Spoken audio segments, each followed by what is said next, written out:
Boa tarde aos irmãos.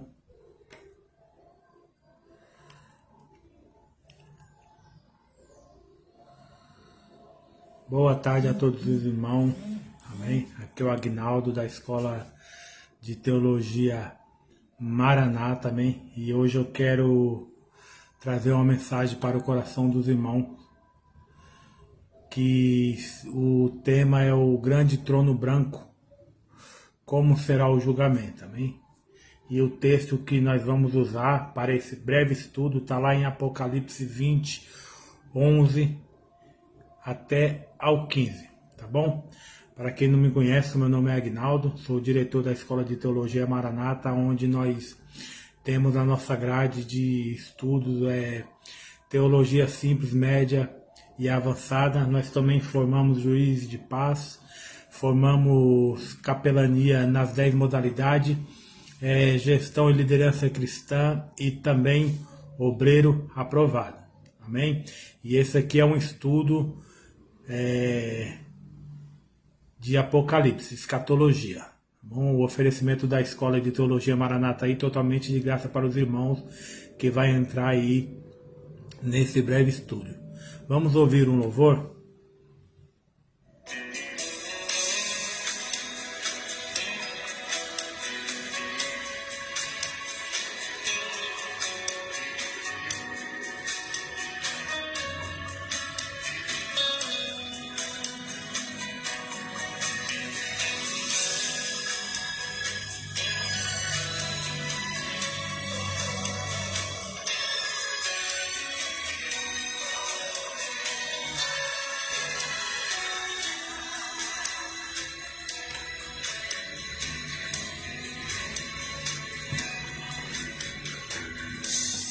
Estou aqui para conversar contigo.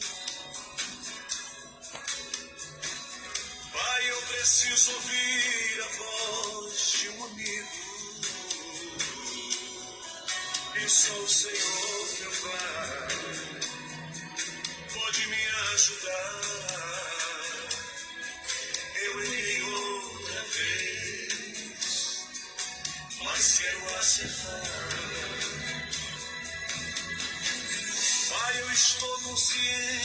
Os irmãos que for chegando aí na live aí do estudo aí, vai compartilhando aí, amém, para os outros irmãos aí na rede social aí, sobre esse estudo de Apocalipse 20, 11 até o 15, sobre o grande trono branco, amém?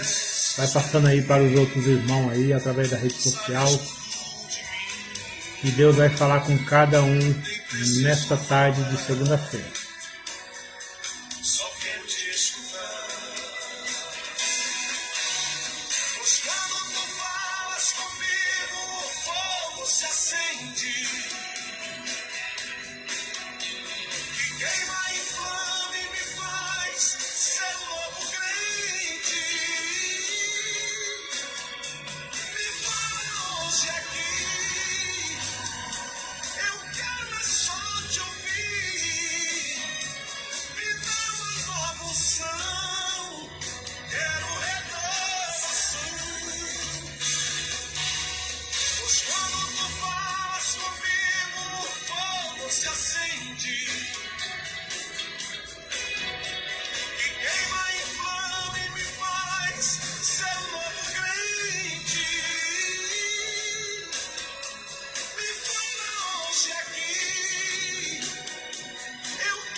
Confesso que não era assim que eu queria.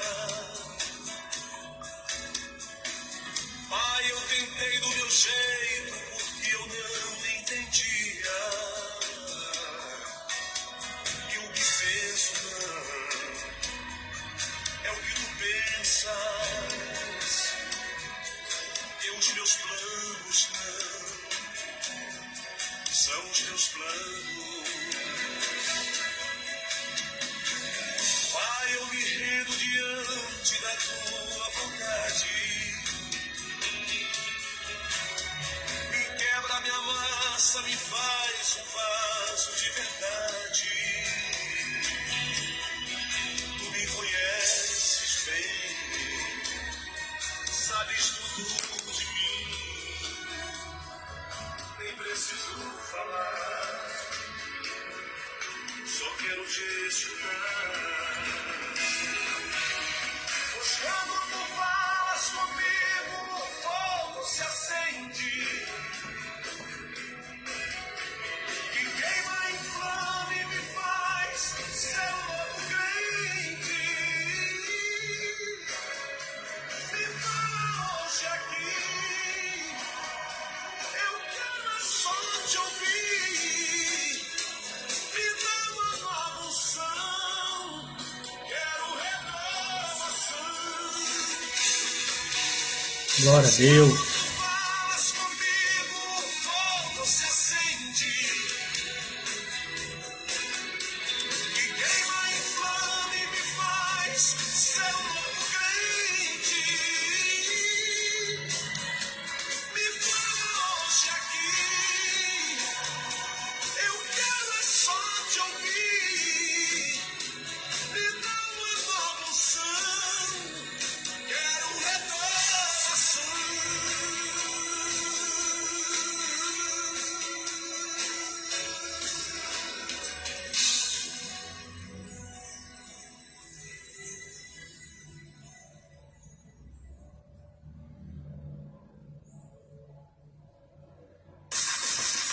Com o Premium, você vai direto. Amém? Meu irmão, aqui é o Agnaldo novamente. Amém? Nós vamos hoje falar sobre o grande trono branco que está lá em Apocalipse. Está lá no livro de Apocalipse. Tá bom? O livro lá de Apocalipse. E o texto é Apocalipse 20, do 11 ao 15. O texto para a base para o nosso estudo hoje está lá em Apocalipse do 11 ao 15. Vai falar lá sobre o grande trono branco e o julgamento, tá bom? E nós vamos trabalhar hoje sobre essa questão do trono branco. Nós vamos entender um pouquinho de Apocalipse. O julgamento, a escatologia é uma coisa muito boa para nós estudar. Você aí que gosta de escatologia, vem comigo aí, vem comigo hoje aí neste breve estudo. Vou tentar ser o mais breve possível aí para o entendimento dos irmãos, mas vocês aí vão anotando o que vai ser falado, os versículos que vai ser lido, e todos vocês que quiserem o esboço aí na minha rede social tem o número do meu WhatsApp. Todos vocês que quiserem o esboço desse estudo que vai ser feito hoje, vocês entrem em contato comigo aí pelo WhatsApp e eu vou mandar o esboço do estudo para vocês estudar com mais calma na casa de vocês aí, quando Deus tocar no coração de vocês, amém? Vamos orar para nós começar esse estudo. Poderoso Deus e eterno Pai, entramos, Senhor, na Tua presença nessa tarde, Senhor, de segunda-feira, para, meu Deus, examinar a Tua palavra, estudar, Senhor, a Tua palavra, Senhor. Meu Deus, eu peço a Ti que o Senhor venha, meu Deus, com o Teu Espírito Santo sobre a vida de cada um que vai entrar nessa rede social e vai ouvir esse estudo sobre Apocalipse 20. Meu Deus, que o Senhor possa abrir os ouvidos espirituais, os olhos espirituais, a mente espiritual dos Teus filhos e dos ouvintes, Senhor, para que eles ouçam e entendam, Senhor, e enxergue aquilo que está em oculto na Tua palavra. Fala com cada um conforme o Teu querer e a Tua vontade, Senhor. Que o Senhor venha usar, Senhor, o Teu servo, Senhor, para, meu Deus, falar da Tua palavra. Meu Deus, nós vivemos em tempos, Senhor, que não fala mais da Bíblia, não fala mais da leitura, meu Deus, da palavra, Senhor. E que, meu Deus, essa mensagem possa tocar no coração de cada um que vai ouvir, de cada ouvinte nesta tarde, em nome de Jesus. Amém e amém. Amém, meus irmãos. Glória a Deus. Vamos lá. Apocalipse. Jesus, amém e amém. Vamos lá. Apocalipse. Vamos lá, Apocalipse. Apocalipse 20, 11. Vamos lá?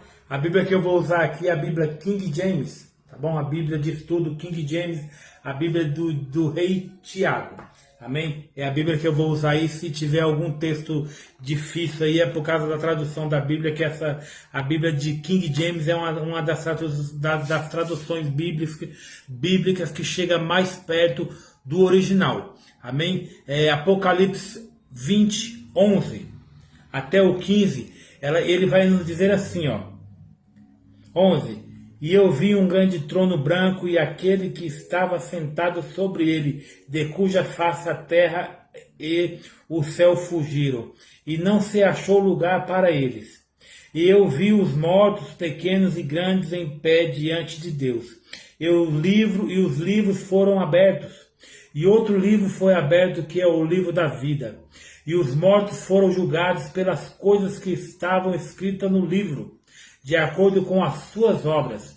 E o mar entregou os seus mortos que nele havia, e os mortos e o inferno entregaram os mortos que nele havia, e eles foram julgados cada homem de acordo com sua obra. Amém? De acordo com sua obra. E a morte e o inferno foram lançados no lago de fogo. Esta é a segunda morte.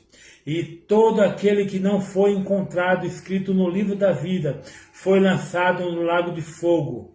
E eu vi um novo céu e uma nova terra, porque o primeiro céu e a primeira terra havia passado e não havia mais mar. Amém? Este é o texto que nós vamos usar como base para o nosso estudo sobre Apocalipse, o grande trono branco, o julgamento final. Amém? E nós vamos estudar sobre ele. No decorrer aqui do estudo aqui, nós vamos ler alguns textos para nós ter um melhor entendimento. A mais preocupante passagem da Bíblia está em Apocalipse 21, 20, do 11 ao 15, onde nós lemos o texto. Onde os ímpios podem vislumbrar como será o seu derradeiro encontro com Deus.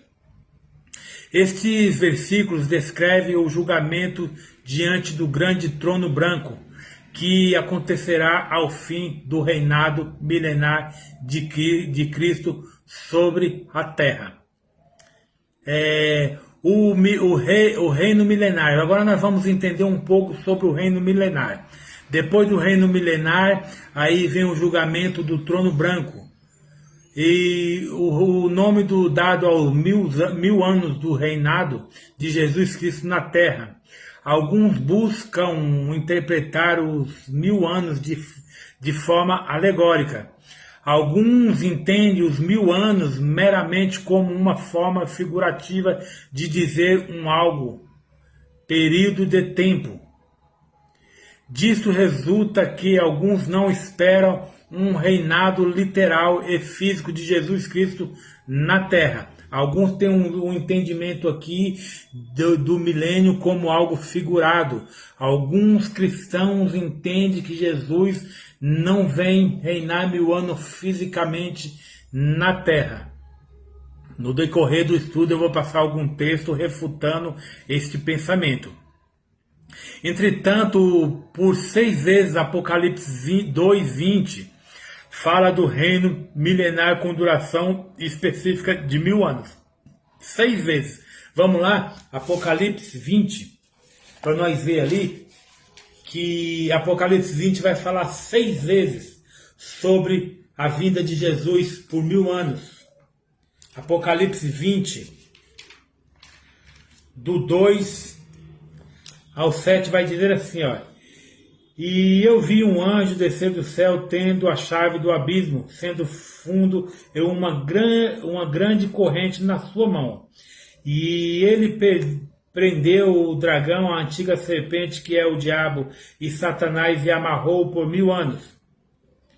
E lançou-o no abismo, sendo fundo, e ali o encerrou e pôs um selo sobre ele, para que ele não mais enganasse as nações, até que os 1000 anos se cumprissem.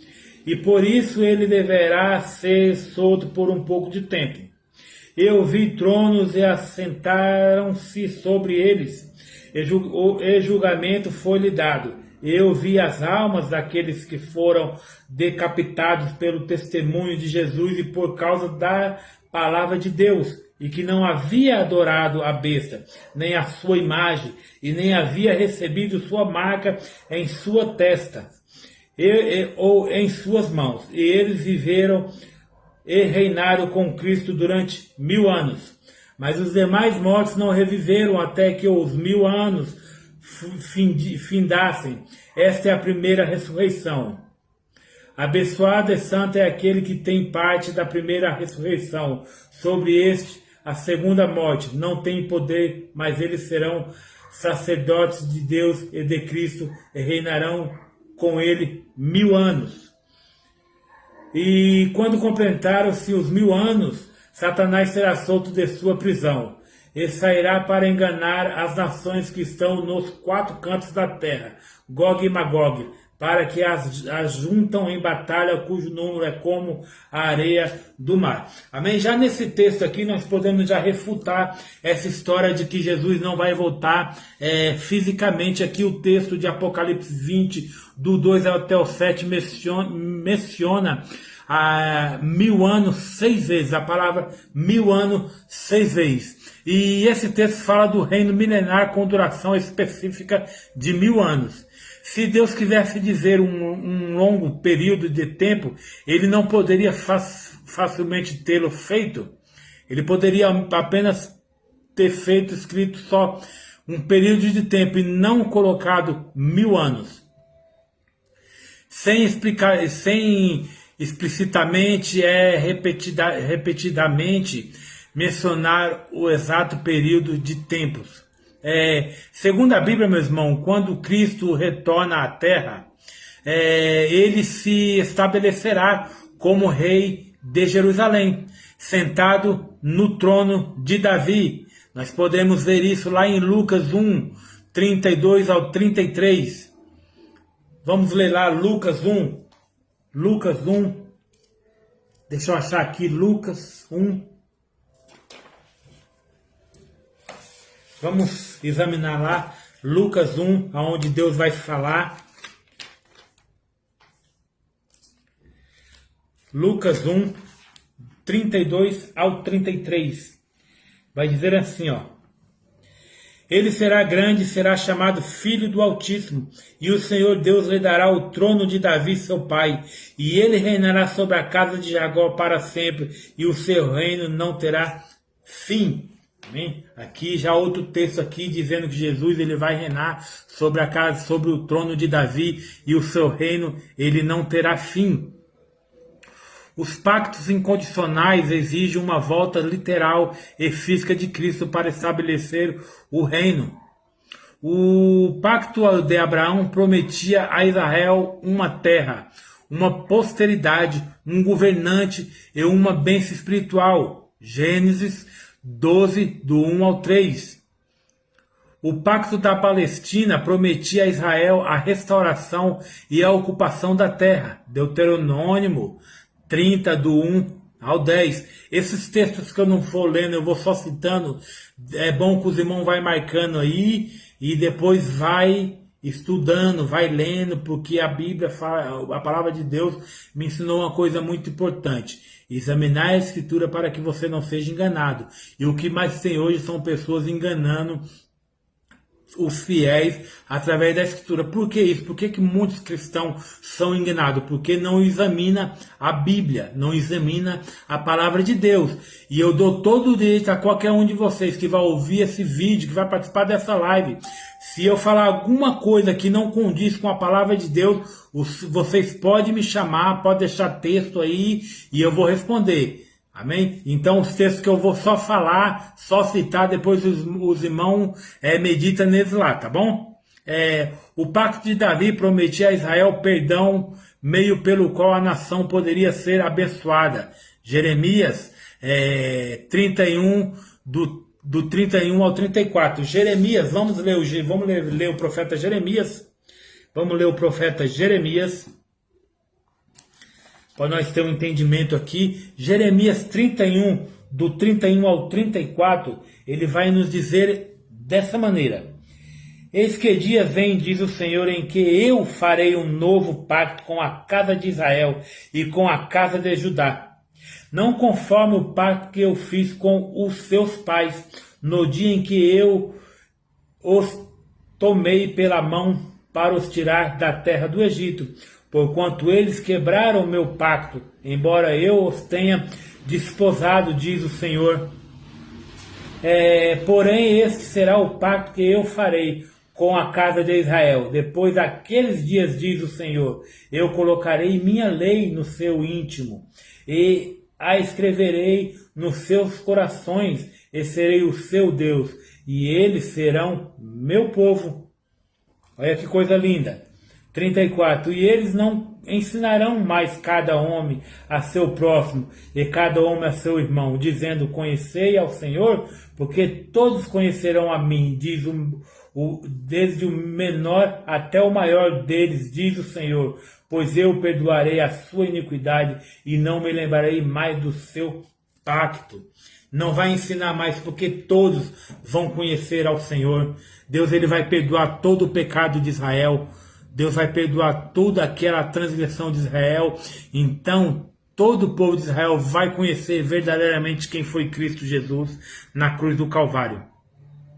E na segunda vinda, estes pactos serão cumpridos quando Israel for ajuntado das nações. Mateus 24, 31. Mateus 24, 31. Vamos até lá, Mateus 24. Mateus 24, 31. Ele vai nos dizer assim, Mateus 24, versículo 31, vai nos ensinar assim. 31. E ele enviará os seus anjos com grande som de trombetas, e eles ajuntarão os seus eleitos desde os quatro ventos de uma extremidade do céu à outra. Amém? Meus irmãos, se converter, e todos se converterão. Zacarias 12, 10 e 14. E foi restaurada a terra sob a liderança do Messias Jesus Cristo. Meus queridos, a Bíblia fala das condições durante o milênio como um ambiente perfeito. Fisicamente e espiritualmente será um tempo de paz. Miqueias 4, do 2 ao 4, Isaías 32, 17 e 18. Você vai ver lá a palavra de Deus em Miqueias e Isaías falando que haverá um tempo de paz.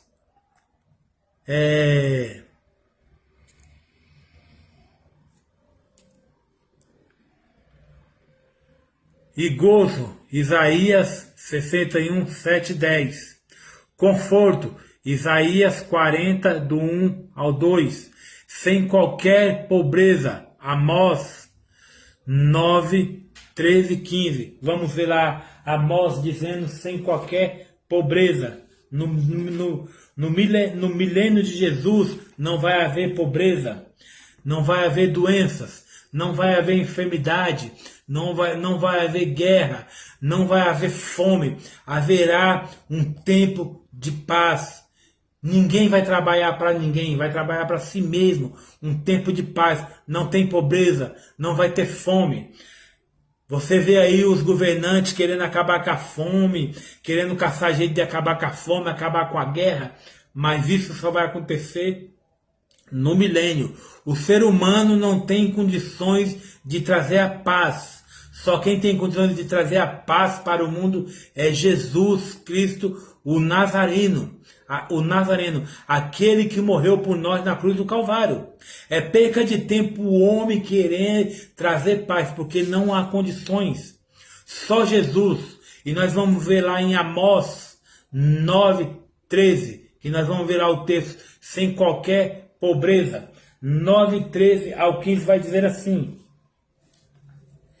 eis que vem dias, diz o Senhor, em que o lavrador alcançará o ceifeiro, e o que pisa nas uvas, ao que lançam a semente, e os montes derramarão vinho doce, todas as colinas derreterão.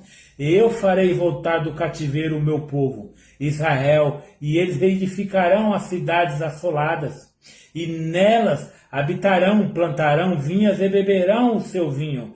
Eles farão pomares e lhe comerão o fruto, e eu os plantarei em sua terra, e não será mais arrancado da sua terra que lhes dei, diz o Senhor dos Exércitos. Então aqui vai haver um tempo que você vai plantar e vai colher.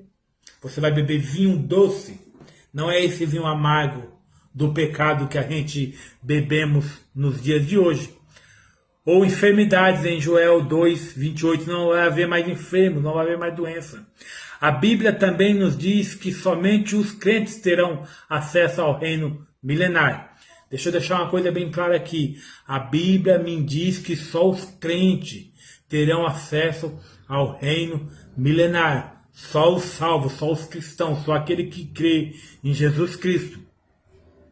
Por isso será um tempo de completa justiça. Mateus 25, 37. Mateus 25, 37. Deixa eu dar uma corridinha lá em Mateus 25, 37, para me ler o texto, para não ficar só nas minhas palavras. Mateus 25, 37. Vai dizer assim, ó.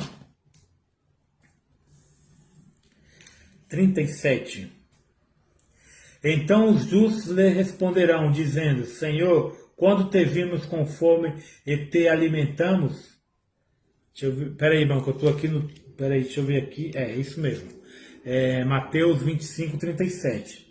Então os justos lhe responderão, dizendo, Senhor, quando te vimos com fome e te alimentamos? Ou com sede te demos de beber? Amém? Aqui nós podemos ver também que não vai haver justiça, não vai haver fome, por isso será um tempo de completa justiça. Não vai ter mais fome, tá vendo? Não vai ter mais necessidade. Aqui o texto esteja bem claro, um tempo de justiça. Só os justos, só os cristãos reinará no milênio.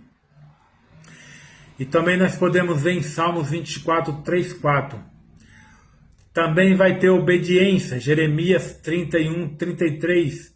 Santidade, Isaías 35, 8. Verdade, Isaías 65, 16. E plenitude do Espírito Santo, Joel 2, 28 e 29. Cristo governará como rei, Isaías 9, do 3 ao 7, Isaías 11, do 1 ao 10. Cristo governará como Rei dos Reis e Senhor dos Senhores. Com Davi como regente, Jeremias 33, 15 e 17. Amós 9, 11. Os nobres e príncipes também reinarão, Isaías 32, 1. E Mateus 19, 28. Mateus 19, 28. Vamos ler Mateus 19, 28. Mateus 19, 28. Vai dizer assim. E Jesus disse-lhe, em verdade eu vos digo, que vós que me seguiste, que na regeneração, quando o Filho do Homem se assentar no trono da sua glória, também vos assentarei sobre 12 tronos para julgar as 12 tribos de Israel. Então você vai ver aí também que os nobres reinarão, os príncipes também reinarão, né? Através de Mateus 19, 28. E Jerusalém será o centro político do mundo. Zacarias 8, 3. Jerusalém será o centro político do mundo. É de Jerusalém que Jesus vai reinar 1000 anos. Apocalipse 20, do 2 ao 7, simplesmente dá o período de tempo exato do reino milenar. Mesmo sem estas escrituras, há inúmeras outras que apontam para o reino literal do Messias na terra. fora essa escritura, fora esses textos que eu acabei de ler para os irmãos, e alguns eu só mencionei, existe centenas, dezenas de textos que apontam para o reinado milenar do Messias na Terra. O cumprimento de muitos dos pactos e promessas de Deus se baseia em um futuro reino literal e físico. Vai ser fisicamente que Jesus vai reinar na Terra durante 1000 anos. Meu irmão, não há base sólida para que se negue uma compreensão literal do reino milenar e sua duração de 1000 anos. Não há base. Não há. Dentro da Bíblia não há base literal. Não há compreensão nenhuma do reino milenar e sua duração de 1000 anos. Não tem. Agora nós vamos entender um pouco sobre o julgamento do grande trono branco. Nós já entendemos aí um pouco sobre o milênio, onde Jesus vai descer, reinar por 1000 anos, e nesse período de 1000 anos haverá tempo de paz, não haverá doenças, não haverá necessidades, né? Não tem mais choro, só alegria.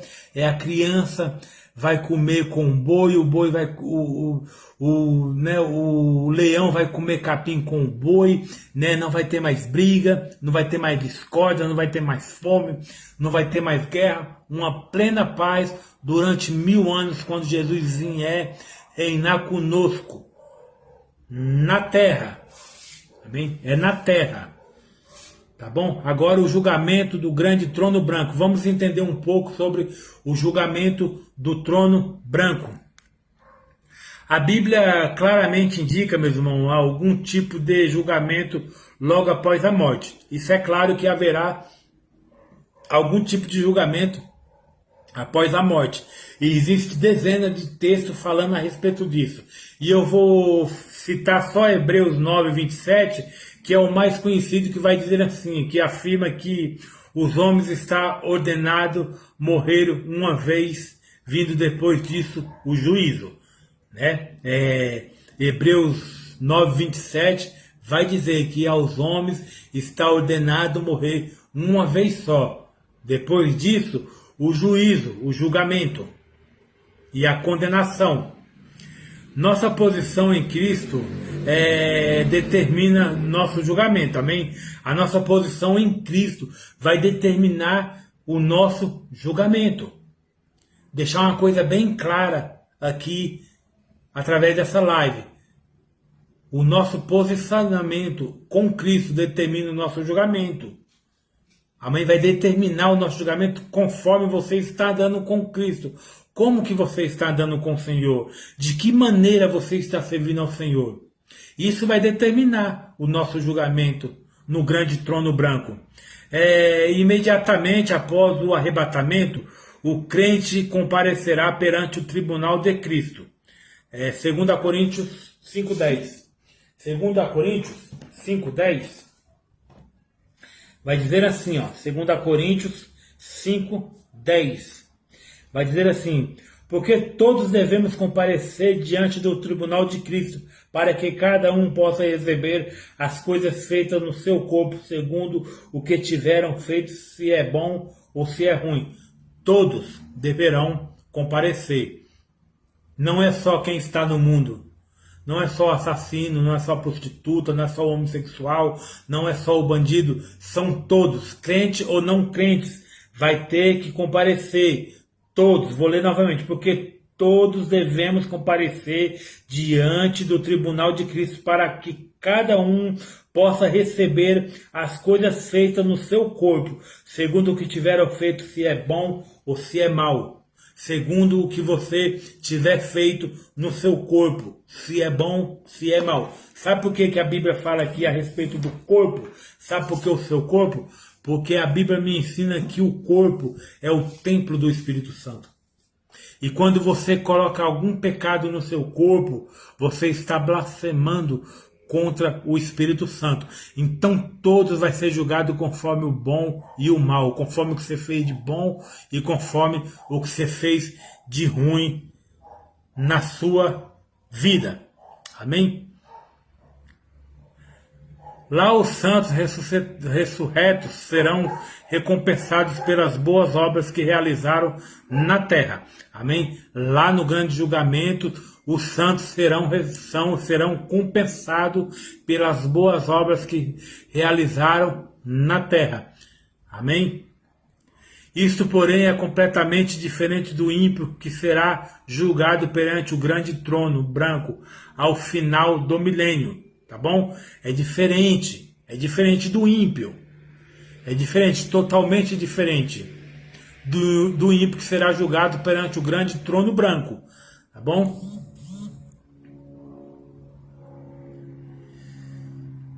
Portanto, meus irmãos, Apocalipse 20, do 11 ao 15, descreve o cenário de um severo julgamento. Haverá um severo julgamento após os 1000 anos do reinado de Cristo na terra. Satanás, ele será solto do abismo e mais uma vez fará guerra contra Deus, enganando e convencendo muitos a segui-lo. Descerá fogo do céu e consumirá seus seguidores, enquanto o próprio Satanás será lançado no lago de fogo. Então comparecerão perante o grande trono branco todos os salvos de todas as eras. Amém? Então aqui nós já entendemos um pouquinho. Agora nós vamos entender um pouquinho sobre a descrição do grande trono branco. De que maneira é esse trono branco? Como João descreveu esse trono branco em Apocalipse 20, do 11 ao 15. E é isso que nós vamos entender agora. Tá bom? Nós já entendemos sobre um pouquinho o julgamento, como é que você vai ser recompensado pelas suas obras, seja boa ou seja má, e os ímpios serão condenados, lançados no fogo do inferno, e Satanás ele será solto por um bocado de tempo e vai enganar muitos das nações, vai enganar muitos e muitos vão cair na lábia de Satanás, porque o nome dele é enganador, né? E a tendência dele é enganar mesmo as pessoas. E uma coisa que eu vou falar para os irmãos aqui, Satanás ele não está preocupado com quem está no mundo, não. Satanás ele está preocupado com você, meu irmão, você, minha irmã, que está dentro da igreja. Né? Porque a Bíblia diz que o mundo jaz do maligno. Então, se o mundo jaz do maligno, o diabo ele não tem que se preocupar com quem está no mundo. O diabo está preocupado com quem está dentro da igreja. O diabo está preocupado com você aí que está ouvindo essa mensagem. O diabo está lutando 24 horas contra a sua alma, né, que está aí dentro da presença do Senhor, querendo te tirar da presença, querendo tirar a sua coroa. Então nós temos que prestar bem atenção nisso. Muitas das vezes a gente acha que o diabo está no mundo, que tudo que está acontecendo é obra do diabo, e não é bem assim. Tá? O diabo ele está dentro da igreja, querendo corromper o cristão, querendo tirar você da presença do Senhor. Amém? Agora vamos lá descrever o grande trono branco de Apocalipse 20, 11. João, ele primeiramente descreve um trono, né? Esta não é a primeira menção de um trono em Apocalipse, mas João usa 2 adjetivos únicos para descrever este trono. Ele classifica-o como grande e branco. São 2 adjetivos, grande e branco. E grande por causa de seu tamanho, quando comparado ao anterior em Apocalipse 2:4. Vamos ver lá Apocalipse 2:4? Vamos ver qual é esse trono lá de Apocalipse 2:4. Deixa eu achar aqui Apocalipse 2:4. Lembra-te, portanto, de onde tu caíste, e arrependa-se e faz as primeiras obras, senão eu verei a ti rapidamente, removerei teu candelabro do seu lugar e não te arrependeres.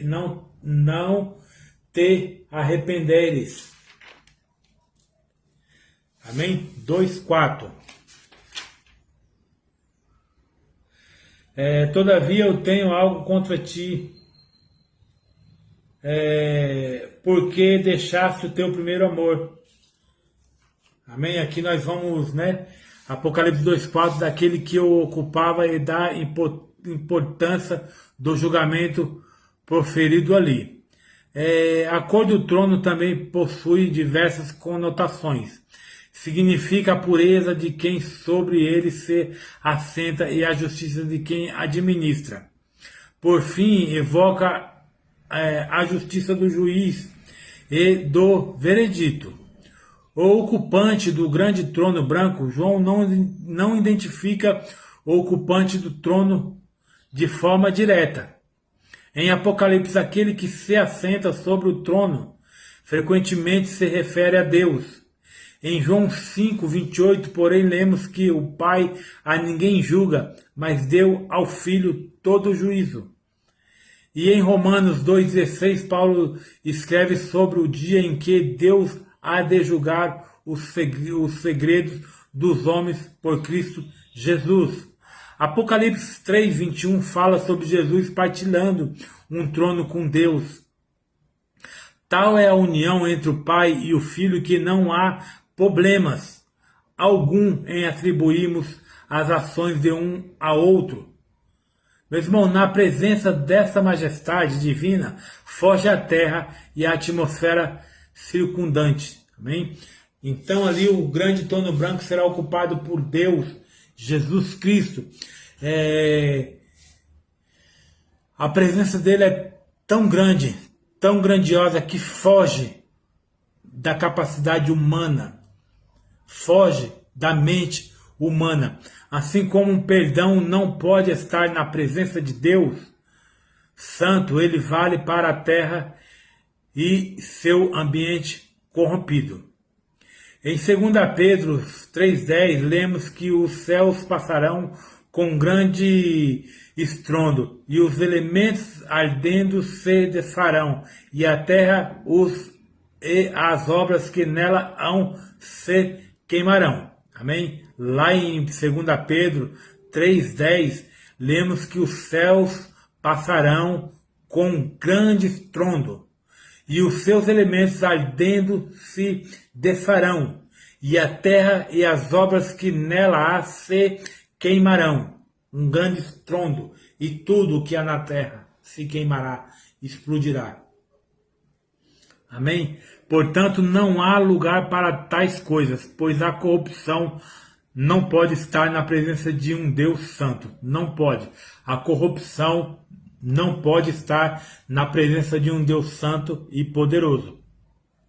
Aonde há corrupção, Deus não habita. Deus habita num templo santo. Então nós temos que vigiar 24 horas por dia por causa dos nossos pecados. Nós temos que vigiar 24 horas por dia por causa da nossa fala. Nós temos que vigiar 24 horas por dia das nossas atitudes, porque a presença de Deus não habita em lugar imundo. Os mortos grandes e pequenos diz respeito a todas as pessoas que viveram ao longo da história e a despeito de sua posição social, morreram sem conhecer e aceitar o sacrifício de Jesus Cristo, seus pecados. Amém? Tanto ricos que não aceitaram, poderosos que não aceitaram e que muitos não aceitam Jesus Cristo. Estejam na terra, no mar, em covas ou criptas, os restos desses mortos serão restaurados e reunidos à sua alma e espírito. Ressurretos comparecerão perante o grande trono branco. Após a morte, a alma continua a existir. Amém? Então o cenário aqui é o seguinte: vai vir um julgamento e todos aqueles que morreram fora da presença, aqueles poderosos, ricos, aqueles que não aceitaram Jesus Cristo como seu único, suficiente e eterno Salvador, aqueles que não aceitaram o Evangelho, aquele que não se dobrou perante o Senhor Jesus, então todos eles mortos, aqueles que foram cremados, aqueles que estão no fundo no fundo do oceano, aqueles que estão enterrados, aqueles que foram cremados, todos eles voltarão à vida e subirão até o grande julgamento, até o trono, até perante o grande trono branco. Após a morte, a alma continua a existir. Amém? Após a morte, a alma continua a existir. Você morre, mas a sua alma ainda continua viva. Morre-se o corpo, morre-se a matéria, mas a alma continua a existir. Na ressurreição, meus irmãos, ele recebe um corpo adequado à existência eterna. Antes da ressurreição, a alma do crente encontra-se na presença de Deus, aguardando seu galardão eterno. Amém? A alma do crente se encontra-se no seio de Abraão, no seio de Deus, no trono de Deus, aguardando seu galardão eterno. De contrapartida, a alma do ímpio fica no Hades, para onde vão os mortos iníquos, a fim de aguardar o juízo final, no Hades, não no inferno, tá bom? Ele fica no Hades, ainda não é inferno. Por que ainda não é inferno? Porque a Bíblia me ensina que o inferno ainda não está habitado. A Bíblia ela me ensina que o inferno está sendo preparado para Satanás e os seus anjos caídos. Então, a alma que morre com Jesus, a alma do crente, ela sobe para o seio de Abraão. E a alma do ímpio para o Hades. Tá bom? Não é o inferno ainda. O inferno vai ser inaugurado com Satanás. Tá bom? Por enquanto o inferno não é habitado. Não existe essa história, eu desci no inferno e vi um monte de pessoas assim sofrendo. Isso é mentira, porque o inferno, nem Satanás está no inferno ainda. Porque o inferno ainda não está habitado. Ele está sendo preparado. Meus irmãos, no julgamento perante o grande trono branco, os ímpios de todas as eras serão ressuscitados.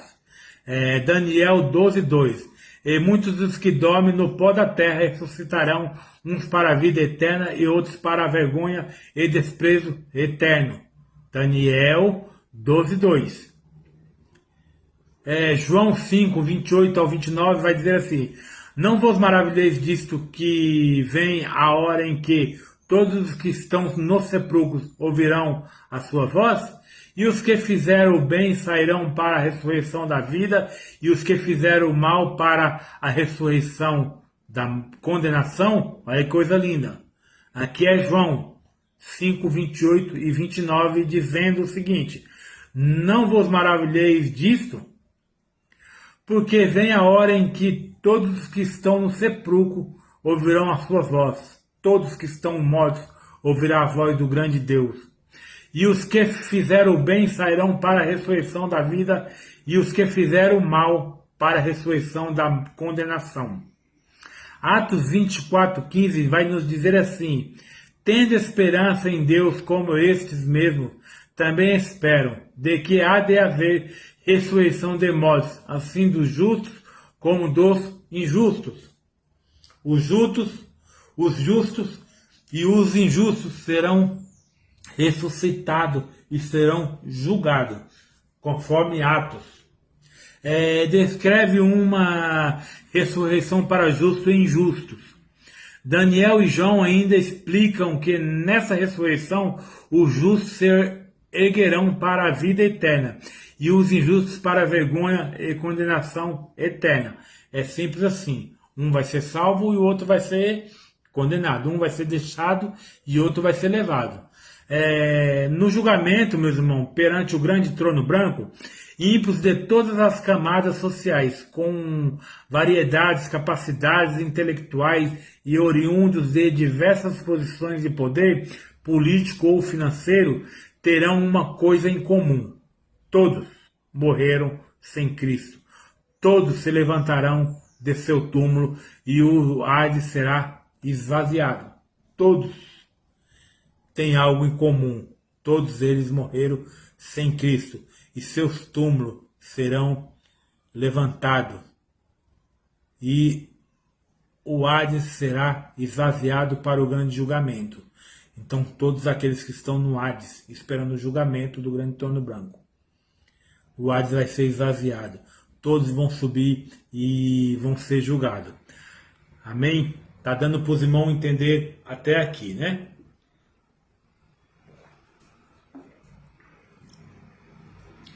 Agora, meu irmão, vamos entender um pouco as bases desse julgamento ao longo desse julgamento, né? Vamos entender aqui um pouquinho da base desse julgamento. Ao longo desse julgamento, vários livros se abrirão. Os registros de todos os atos e pensamentos secretos dos ímpios serão revelados. Tudo que está em oculto será revelado.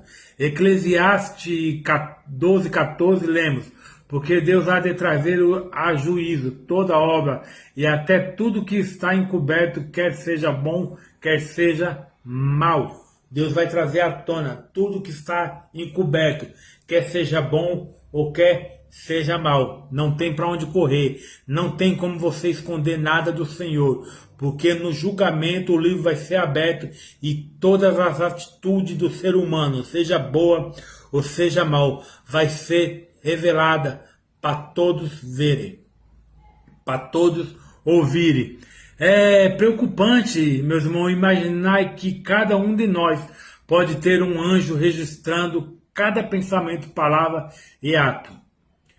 Livro da Lei: aqueles que rejeitaram o sacrifício de Jesus serão julgados de acordo com as leis do Antigo Testamento. Como vemos em Gálatas 3:10, aqueles que vivem debaixo da lei serão julgados por ela, a menos que aceitamos a misericórdia de Deus que nos é oferecida por meio de seu Filho Jesus.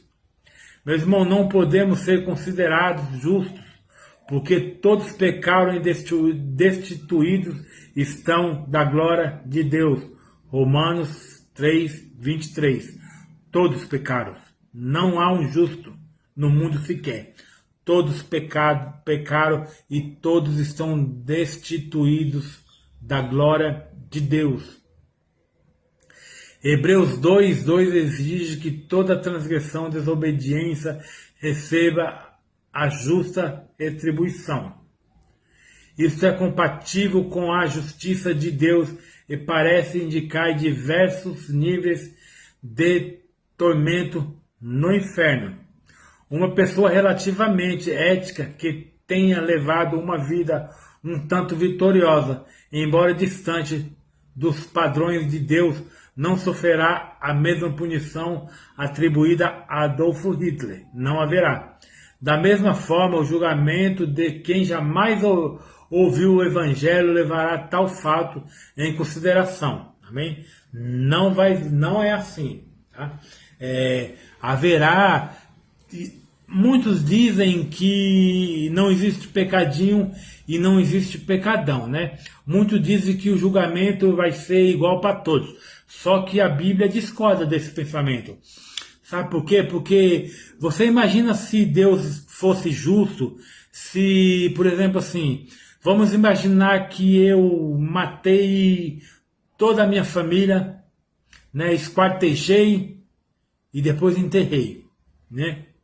Matei tudo. Vamos imaginar aí que eu matei minha esposa, vamos imaginar que eu tenho esposa, tenho 3 filhos, então eu matei minha esposa, matei meus 3 filhos, quartejei ele e depois enterrei. E você que está me ouvindo aí simplesmente foi num supermercado porque estava com fome e roubou uma bolacha para matar a sua fome. Você acha que Deus vai julgar você do mesmo jeito que vai julgar a mim? A Bíblia não diz isso. A Bíblia diz assim que Pilatos...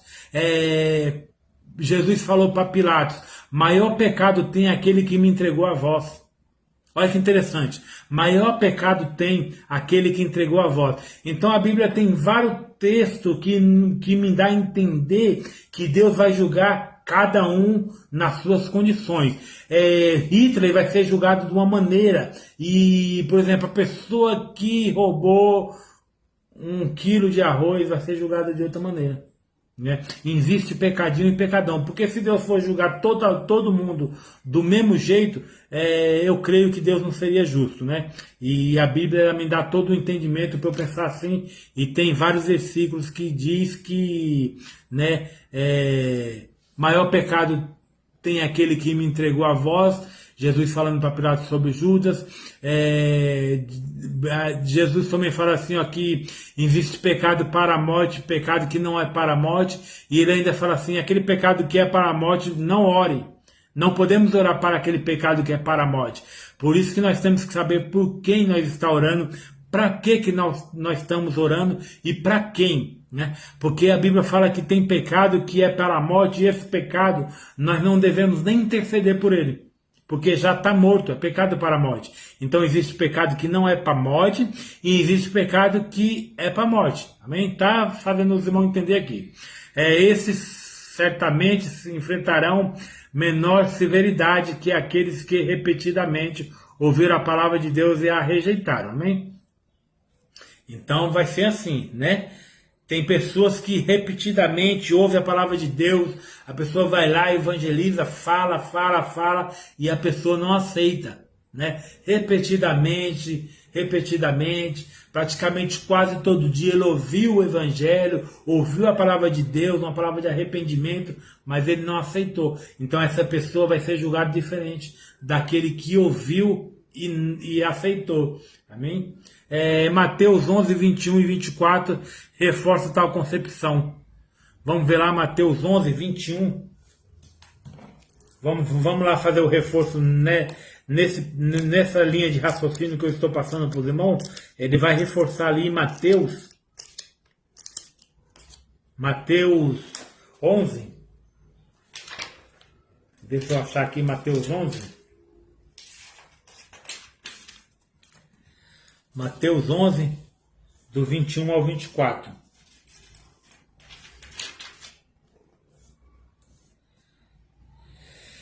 Mateus 11, do 21 ao 24 vai dizer assim. Olha só. Ai de ti, Corazim, ai de ti, Betsaida, porque se em Tiro e Sidom fossem feitas as poderosas obras que em vós se fizeram, a muitos deles teriam se arrependido em pano de saco e cinza. Mas eu vos digo que haverá mais tolerância no dia do juízo para Tiro e Sidom do que para vós, mais tolerância para Tiro e Sidom do que para vós. E ele continua aqui, ó, no 23. E tu, Cafarnaum, exaltada até aos céus, será derrubada para o inferno, porque se em Sodoma tivessem sido feitas obras poderosas que em ti se fizeram, teria permanecido até hoje. Olha que interessante Deus falando aqui para Cafarnaum. Jesus falando. Não é eu que estou falando. Não é nenhum profeta. Não é nenhum discípulo, não. Aqui é o próprio Jesus falando e falando assim, ó. E tu, Cafarnaum, exaltada até aos céus, será derrubada para o inferno, porque se em Sodoma tivessem sido feitas obras poderosas que em ti se fizeram, teria permanecido até hoje. Deus está falando aqui para Cafarnaum. Se lá em Sodoma e Gomorra tivesse feito tanto milagre que foi feito em você, Cafarnaum, Sodoma e Gomorra não teria sido destruída. Então aqui, esse texto já me dá toda a base para eu pensar de que há pecadinho e há pecadão. Há julgamentos maiores para um e julgamentos menores para outro. Mateus 11, 21 reforça essa tal concepção, né? Meus irmãos, nessa passagem das Escrituras, Jesus explicou que aquele que ouvisse sua mensagem e a rejeitasse estaria sujeito a maior condenação que os pecadores das cidades veterotestamentárias de Sodoma e Gomorra. Amém? Deu para tá dando para os irmãos entender até aqui, né? Agora nós vamos entender um pouquinho sobre o livro das obras, tá bom?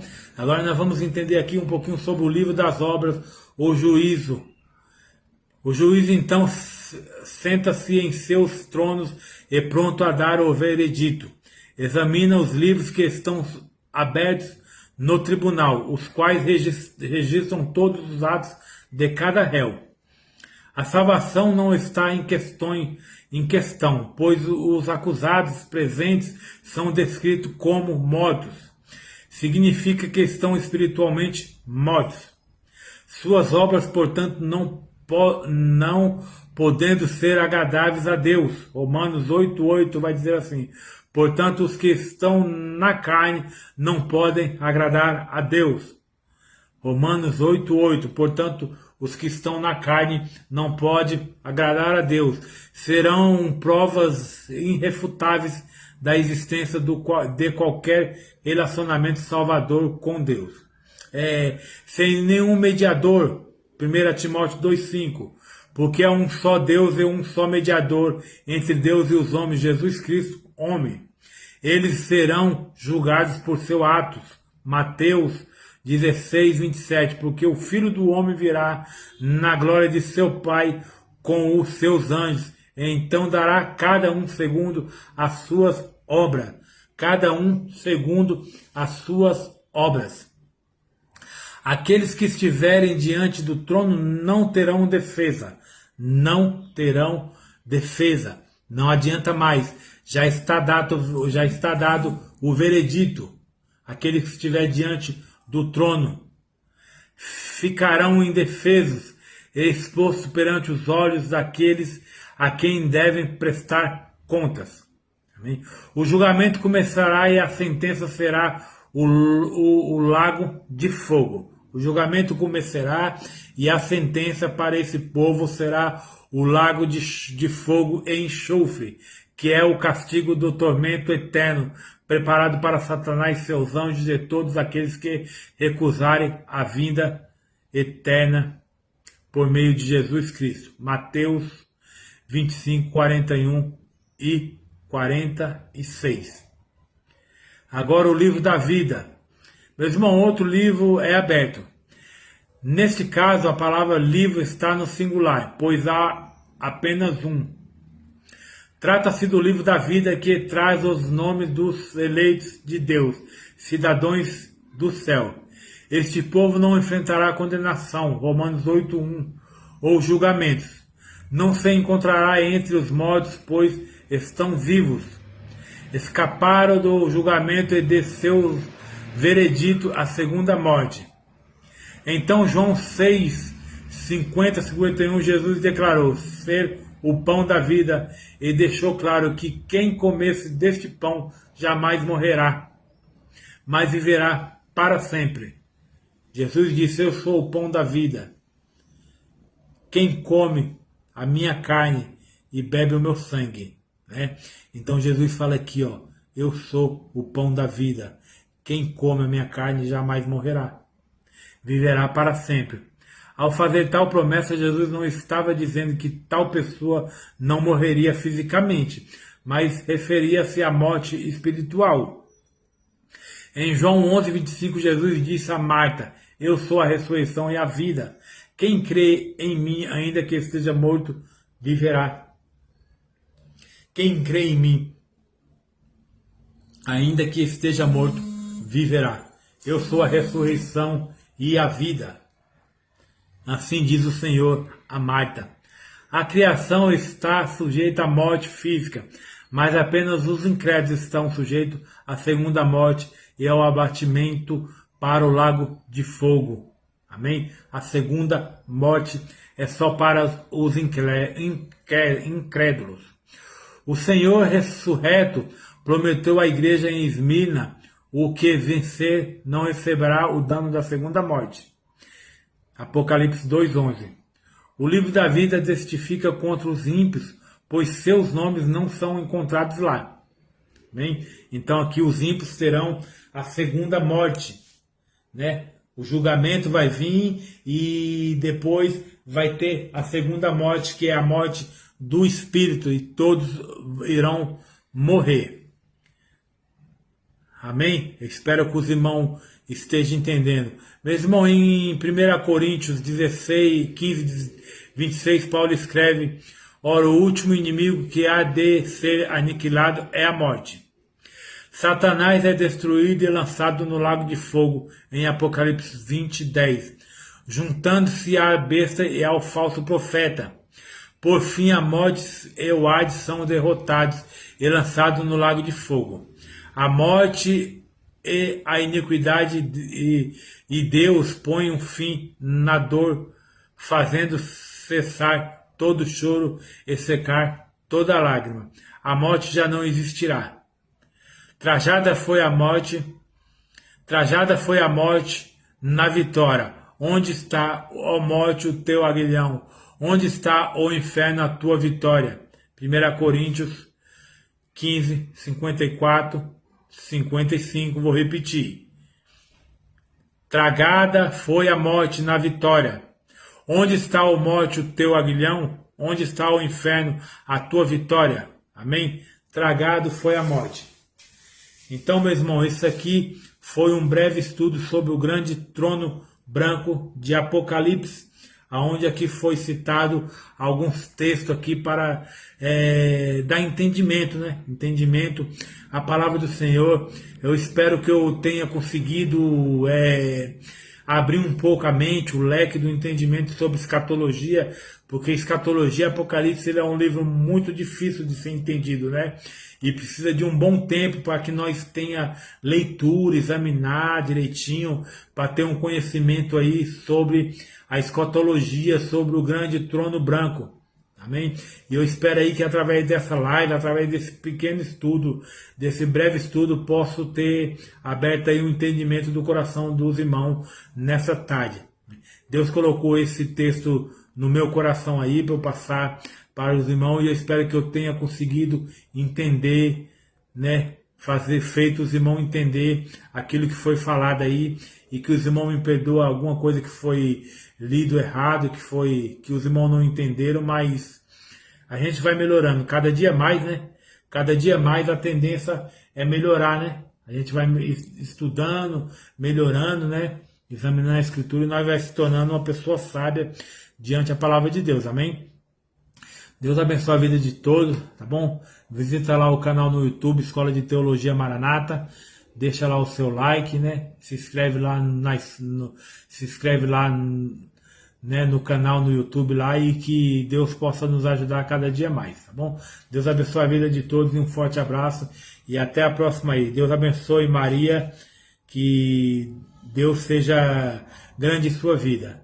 Bom, que Deus abençoe a sua vida grandemente aí e que Ele venha fazer o sobrenatural na sua vida, Maria. Deus abençoe a todos e até a próxima, irmão. A próxima aí eu vou falar sobre o Sermão do Monte, tá bom? Eu vou discorrer aí sobre o Sermão do Monte, vai ser aproximadamente aí 12 vídeos, tá? Vai ser aproximadamente 12 vídeos aí, 12 lives sobre o estudo do Sermão do Monte. Cada dia a gente vai aprender algo sobre o Sermão do Monte aí. Eu creio que Deus vai falar no coração de cada um, tá bom? Deus abençoe a vida de todos, um forte abraço e até a próxima. Tchau. Deus abençoe.